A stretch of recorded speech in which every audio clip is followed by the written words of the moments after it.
Hello दोस्तों, आज की हम इस वीडियो में बात करेंगे टैक्स इनवॉइस से रिलेटेड पूरा कॉन्सेप्ट। ये है जीएसटी फॉर बीकॉम बीबीए। और बाकी अगर आप और वीडियोस देखना चाहते हो उसकी, तो आप जीएसटी की प्लेलिस्ट बनी हुई है, वहाँ पर आप जाके देख सकते हो। तो टैक्स इनवॉइस से रिलेटेड पूरी इन्फॉर्मेशन हम समझने वाले हैं इस वीडियो से। तो चलिए शुरू करते हैं। ऐसे आपके सामने से क्वेश्चन हो सकता है कि what is tax invoice, explain the tax invoice along with content, timing, manner, ऐस कई सारी चीज़ें समझ सकती है। चलिए फिर शुरू करते हैं। सबसे पहले बात करते हैं इनवॉइस। इनवॉइस क्या होता है? इनवॉइस बेसिकली एक डॉक्यूमेंट्री एविडेंस होता है। आपका डॉक्यूमेंट्री एविडेंस होता है जो कि ट्रांजैक्शन के सपोर्ट में आपको इशू करा जाता है। बिकॉज ट्रांजैक्शन का सबूत है वो एक तरह का जो कि आपकी हुई है, और वो बुक्स ऑफ अकाउंट में लिखा जाता है ताकि आप रिकॉर्ड कर सको रेवेन्यू इन्फॉर्मेशन एंड कंफर्म कर सको सारी डिटेल जो सप्लायर से आपने ली थी। बेसिकली ये ज़्यादातर सप्लायर जब इशू करता है, सप्लायर इशू करता है आपका रिसिप्टेंट को इनवॉइस। ठीक है, इनवॉइस कौन इशू करता है? सप्लायर। जो आपने जब सामान खरीदा तो वो आपको इनवॉइस इशू करेगा। लेकिन इसका कुछ एक्सेप्शन है, वो आपको बताऊंगा अभी आगे जाके। अभी पहले आपको बेसिक चीज़ बता रहा हूँ मैं आपको। सप्लायर इशू करता है। अब जीएसटी जो है वो जीएसटी में बहुत इंपॉर्टेंट है इनवॉइस। जीएसटी में उसको बोला जाता है टैक्स इनवॉइस, क्योंकि अब टैक्स की इन्फॉर्मेशन उसमें लिखी जाएगी तो उसको बोल देंगे टैक्स इनवॉइस। तो टैक्स इनवॉइस बहुत इंपॉर्टेंट है जीएसटी के अंदर, क्योंकि तभी आपका सबूत माना जाएगा कि आपने सेल करी थी, क्या खरीदा था, सब कुछ इसमें मिलेगा ना। तो वो सब इसके अंदर आता है। टैक्स इनवॉइस में सब कुछ लिखा जाता है। आपका रेसिप्टेंट का एड्रेस, रेसिप्टेंट कौन था, डिस्क्रिप्शन क्या है गुड्स और सर्विसेज की, और वैल्यू कितनी है टैक्सेबल की, टैक्सेबल वैल्यू कितनी है, तो वो सब चीज़ें लिखी जाती है। तो टैक्स इनवॉइस यही होता है, रजिस्टर्ड पर्सन जो गुड्स और सर्विस सप्लाई कर रहा है उसको टैक्स इनवॉइस इशू करना पड़ता है, उसको सारी इन्फॉर्मेशन देनी पड़ती है उस इनवॉइस के अंदर। ये चीज़ बता रखी है। अभी हम टाइम लिमिट ना देखो, टाइम लिमिट अभी मैं बताऊँ क्या होती है। प्रोविजंस क्या होते हैं? प्रोविजन सारे के सारे टैक्स इनवॉइस रिलेटेड जो बने हुए हैं वो कुछ इस तरीके से है। आपका सेक्शन नंबर 31 में पूरी टाइम लिमिट बता रखी है, कुछ रूल्स बता रखे हैं रूल 46 में, 47 में। अभी मैं इसकी डिस्कस करने वाला हूँ 48, इसमें मैंने ये भी हम डिस्कस करेंगे अभी। Prohibition of unauthorise collection of tax, ये हम डिस्कस नहीं करेंगे, ये इंपॉर्टेंट नहीं है इतना। ठीक है, कि कौन ऐसा प्रोहिबिशन है कि भाई आपको कलेक्शन ऑफ टैक्स में आपको टैक्स कलेक्ट नहीं होगा इसके बिना। सेक्शन 32 में बता रखा है टैक्स कैसे इंडिकेट करना है टैक्स इनवॉइस में, वो सेक्शन 33 में बता रखा है। Transportation of goods without issue of tax invoice, वहाँ पर क्या होता है आपको डिलीवरी चलानी शुरू होता है। कभी कभार जब हम ट्रांसपोर्ट करते हैं गुड्स को, तो कई बार वो इनवॉइस ना वो इतने पढ़ते नहीं है वो ज़्यादा, तो वो ना डिलीवरी चलान भी वहाँ पर इशू हो सकता है इनवॉइस की जगह, अगर आप गुड्स को ट्रांसपोर्ट करते हो। तो वो रूल 55 में बता रखे। हम मेन में चीज़ें समझने वाले। तो सबसे पहले समझेंगे tax invoice in respect of goods. Goods के रिस्पेक्ट में टैक्स इनवॉइस कैसे इशू होता है, पहले हम समझेंगे टाइम लिमिट क्या है। देखो, टाइम लिमिट आपके सामने ये है कि सेक्शन नंबर 31 सबसेक्शन 1 में बता रखा है। सबसे पहले आपको रजिस्टर्ड पर्सन जो भी है, जो गुड्स को सप्लाई कर रहा है, उसको ये चीज़ें दिखानी होगी। उसका डिस्क्रिप्शन क्या है गुड्स का, क्वांटिटी कितनी है, वैल्यू, टैक्स। अब वो टाइम लिमिट है। टाइम लिमिट काफ़ी तरीके की है। अगर आपका गुड्स, आपके मूवमेंट हो रही है गुड्स के अंदर, यानी कि आप ना ट्रांसपोर्टेशन को पहले ट्रांसपोर्टर को भेजते हो, फिर वो आगे पहुंचाता है, तो आपका जो इनवॉइस इशू करने की ड्यू डेट है वो है रिमूवल ऑफ गुड्स। यानी कि आपको बिफोर और at the time of removal. Removal मतलब कि आपका गुड्स यहाँ से निकला, जब आपके पास से निकला, ठीक है, तो आपके पास से निकला वो आपकी रिमूवल है। कहने का मतलब जब आपने अपने यहाँ से निकाल दिया गुड्स को, तो रिमूवल आपको कर दिया है आपने यहाँ से, तब तक आपको इनवॉइस इशू कर देना है। अगर आपका वो सप्लायर मूवमेंट वाली है, मूवमेंट नहीं है, सीधा आपका आप सीधा सामान सीधा डिलीवरी वाले आपको सीधा सामान रिसिप्टेड को पहुँचा देते हो। यानी कि आपके कोई ऐसा नहीं है कि पहले ट्रांसपोर्टर को जाएगा, आप सीधा कोई बंदा लेने आया सामान तो आपने सीधा दे देते हो। तो उसमें फिर डिलीवरी कि जब तक डिलीवरी होगी उससे पहले पहले आपने इनवॉइस इशू कर देना है। और अगर कंटिन्यू सप्लाई होती है गुड्स की, तो कंटिन्यूस मतलब कि आपकी अभी मतलब टुकड़ों में, इंस्टॉलमेंट्स में आप गुड्स सप्लाई करते हो, तो उसमें कहीं ना कहीं आप स्टेटमेंट ऑफ अकाउंट भेजोगे बार बार कि आपने गुड्स सप्लाई किया, तो कोई ना कोई आप ऐसा डॉक्यूमेंट भेजोगे ना, तो उसे बोलते हैं स्टेटमेंट ऑफ अकाउंट। ये सक्सेसिव पेमेंट करोगे, जैसे ही आपका कोई इंस्टॉलमेंट में आपने गुड्स भेजा, तो जब वो सक्सेसिव पेमेंट करोगे या फिर जब वो आप स्टेटमेंट ऑफ अकाउंट भेजोगे, जब आप जैसे कि आपने इंस्टॉलमेंट सप्लाई किया तो आपने एक डॉक्यूमेंट में लिख के भेज दिया कि देखो इतने गुड्स आए हैं, तो जब वो डॉक्यूमेंट इशू होगा तब तक आपने इन्वॉइस इशू कर देना है। तो invoice shall be issued before और at the time of each statement is issued और सच पेमेंट इज रिसीव्ड, ठीक है। और यही चीज़ इसमें लिखी हुई है इसमें। लेकिन एक चीज़ बता देता हूँ आपको, जब इन्वॉइस जो है वो पूरा का पूरा तभी इशू होगा, पूरा गुड्स का, जब तक कि सारे गुड्स उसको रिसीव ना हो जाए। जब तक सारे गुड्स रिसीव नहीं होते तब तक पूरा इन्वॉइस इशू नहीं कर सकते आप, ठीक है ना। तो ये चीज़ आपको समझनी है। तो आप पूरा इन्वॉइस तभी इशू कर पाओगे जब सारे गुड्स उसको मिल जाएंगे। इंस्टॉलमेंट्स वाला गुड्स जो है वो वही ऐसे नहीं चलता का। गुड्स के केस में क्या होता है कि जब तक आपको सारे गुड्स ना मिल जाए उसको, तब तक वो इन्वॉइस नहीं माना जाता है। आपको बता दूं मैं आपको, आप उसका पूरा आईटीसी भी नहीं ले सकते आप, ठीक है। चलो फिलहाल इतना हमें डीडी में समझने की जरूरत नहीं है, लेकिन मैं आपको बता रहा था कि ऐसा भी हो सकता है कि भाई जब आईटीसी तब तक आप ले सकते जब तक ये सारे गुड्स उसको सप्लाई ना हो जाए। मेन पॉइंट ये है। कभी कभार ऐसा भी होता है goods send on approval basis, आपने अप्रूवल बेसिस के लिए गुड्स सेंड कर दिए कि आप यूज़ करके देखो, आप मुझे बता देना कि आपको अच्छा लगे तो सेल मान लेंगे फिर। तो इन्वॉइस इशू करना है आपने बिफोर और at the time of supply.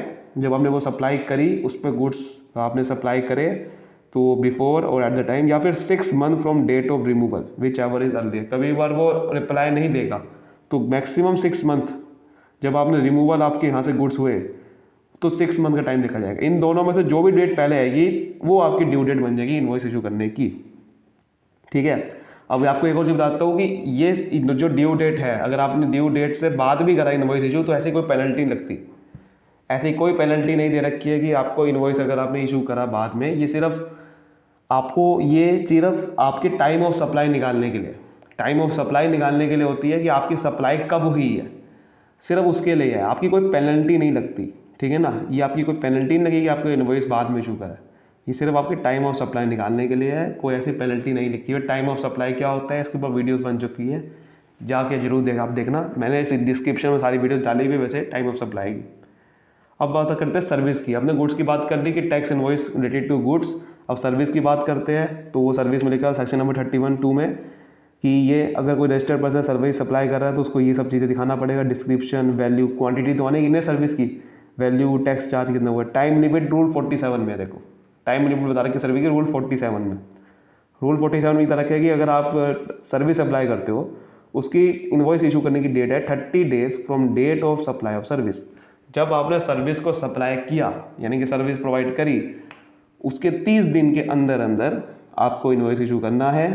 ये आपकी ड्यू डेट है, ठीक है, उसके 30 दिन के अंदर अंदर। लेकिन अगर आप कोई ऐसी सर्विस सप्लाई कर रहे हो, यानी कि अगर आप एक इंश्योरर हो, एक बैंकिंग कंपनी वाली सर्विस प्रोवाइड कर रहे हो, फाइनेंशियल इंस्टीट्यूशन हो, ठीक है, अगर आप एक सप्लायर जो है इंश्योरर है, बैंकिंग कंपनी है, फाइनेंशियल इंस्टीट्यूशन है, including non banking financial company भी है, तो उसकी जो लिमिट है वो बढ़ाई हुई है। उसकी लिमिट है 45 डेज।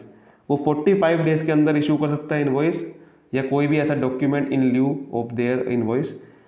और अगर आप ऐसा बैंकिंग कंपनी इंश्योरर नहीं हो तो आपके 30 डेज है। और अगर यहाँ पर भी वही है कि अगर आप कंटिन्यू सप्लाई सर्विस कर रहे हो तो यहाँ पर क्या होगी ड्यू डेट, तो यहाँ पर आपकी बहुत सारी चीज़ें देखी जाएगी। सबसे पहला देखा जाएगा कि आपका कोई अगर ड्यू डेट कंटिन्यू सप्लाई में है लिखी हुई, यानी कि आपने पहले बता रखा है कॉन्ट्रैक्ट के अंदर कि भाई मैं ना 1 अप्रैल को आपकी पेमेंट लूँगा। पेमेंट का सारा खेल होता है यहाँ पर। सपोज करो आपने पेमेंट के बारे में अगर उसमें बता रखा है पेमेंट इज असर्टेनेबल, तो इन्वॉइस आपका इशू होगा बिफोर और at the time of due date of payment. Due date अगर आपकी पेमेंट की लिखी हुई है तो वो ड्यू डेट तक होगा। ड्यू डेट नहीं लिखी हुई तो जब पेमेंट रिसीव होगी उस वक्त आपको इन्वॉइस इशू करना है, before eight the time when the supplier receive the payment.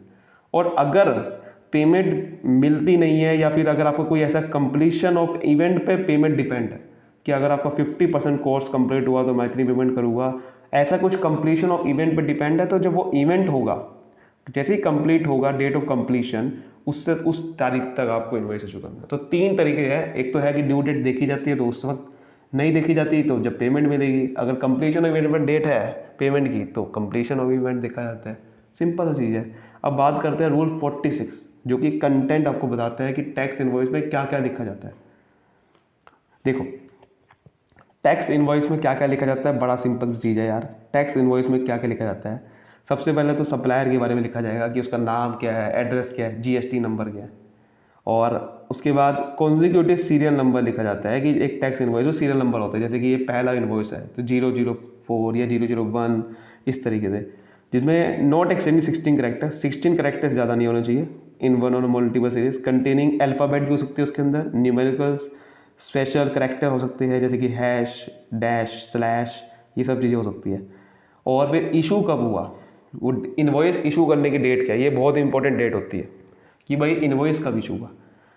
फिर उसके बाद रेसिप्टेंट की बारी आती है कि रेसिप्टेंट का नाम क्या है, एड्रेस क्या है, जीएसटी नंबर अगर वो रजिस्टर्ड है तो, फिर name address of recipient and address of delivery along with the name of state, किस स्टेट से बिलोंग करता है, उसका कोड क्या है, एड्रेस क्या है उसका। इफ़ सच रेसिप्टेंट इज़ अनरजिस्टर्ड, अगर वो अनरजिस्टर्ड है तो उसको सिर्फ जीएसटी नंबर नहीं लिखा जाता, उसका क्या लिखा जाएगा, नेम, एड्रेस और कहाँ से रहने वाला है वो। Where the value of taxable supply is 50,000 और मोर, अगर वैल्यू ऑफ सप्लाई 50,000 से ज़्यादा है तो उसकी रेसिप्टेंट की ये इन्फॉर्मेशन देनी पड़ेगी।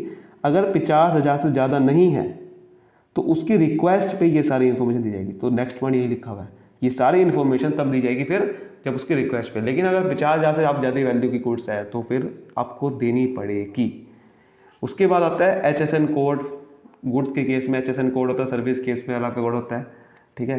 HSN कोड हो गया, डिस्क्रिप्शन क्या गुड्स बेच रहे हो भाई, उसकी क्वांटिटी क्या है, ठीक है, टोटल वैल्यू कितनी बन रही है गुड्स की, टैक्सेबल वैल्यू कितनी बन रही है, रेट ऑफ टैक्स क्या है, ये सब चीज़ें देनी पड़ेगी। रेट ऑफ टैक्स क्या है मेरे भाई, और अमाउंट ऑफ टैक्स कितना है, जीएसटी का टैक्स क्या हो, मतलब अलग होते हैं ना, CGST, SGST, प्लेस ऑफ कहाँ पर सप्लाई हो रही है, ये अगर वो इंटर स्टेट सप्लाई है तो प्लेस ऑफ सप्लाई लिखना जरूरी है।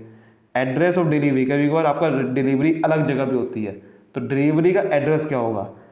और अगर ये रिवर्स चार्ज बेसिस पे है यानी कि रेसिप्टेंट टैक्स देगा तो फिर वो भी लिखना जरूरी है इनवॉइस के अंदर कि रेसिप्टेंट एक्चुअली में मैं खुद इनवॉइस बना रहा हूँ।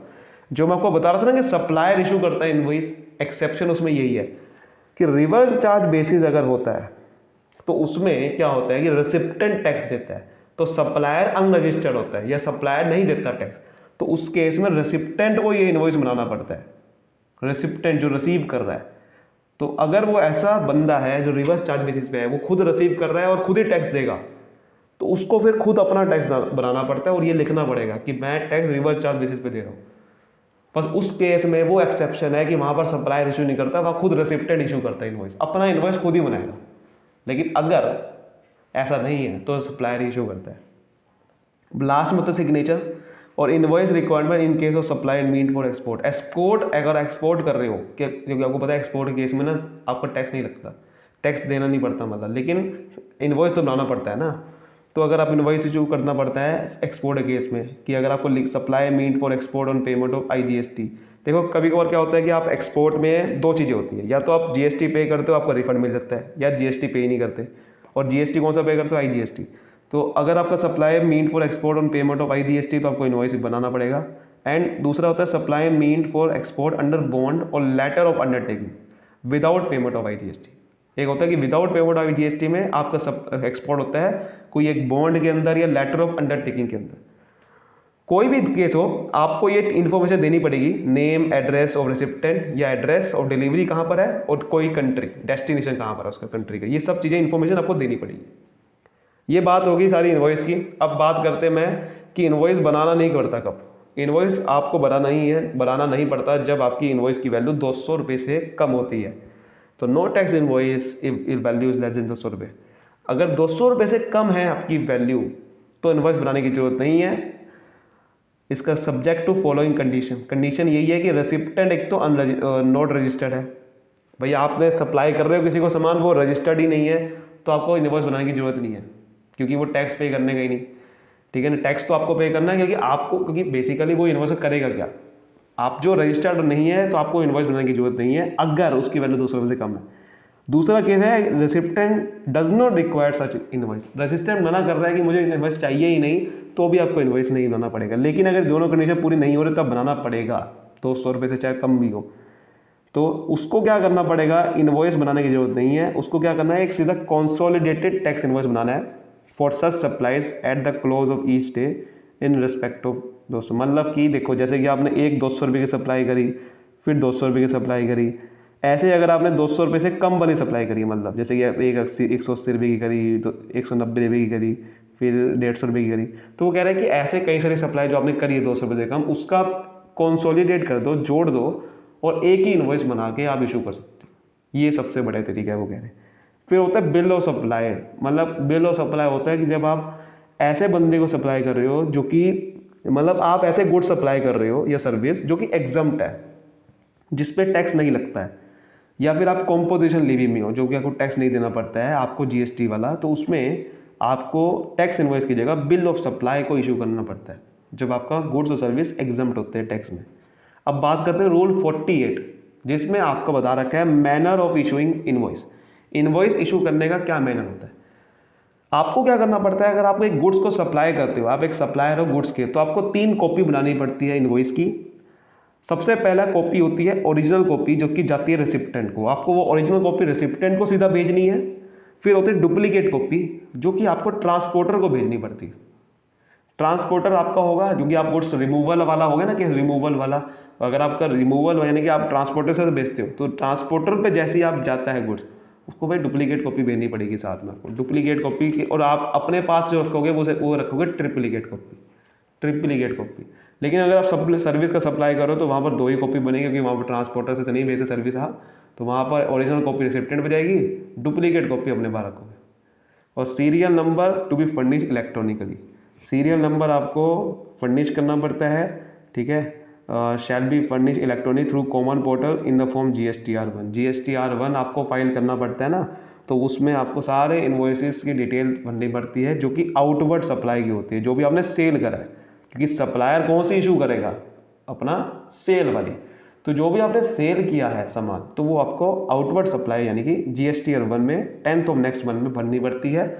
और वो आपको सीरियल नंबर के अकॉर्डिंग भरनी पड़ती है कि देखो मैंने 1 से लेकर मेरी 20 इन्वॉइसेस मैंने सेल करी है, ये पहला इन्वॉइस था, ये 20वां इन्वॉइस है, सब आपको भरना पड़ता है। आई होप ये सब चीज़ें आपको अच्छे से क्लियर होगी, कि ये सब बेसिक टॉपिक अगर आपको अच्छे से क्लियर हो तो वीडियो को लाइक करिए, सब्सक्राइब करिए, फैला दीजिए। Thank you so much.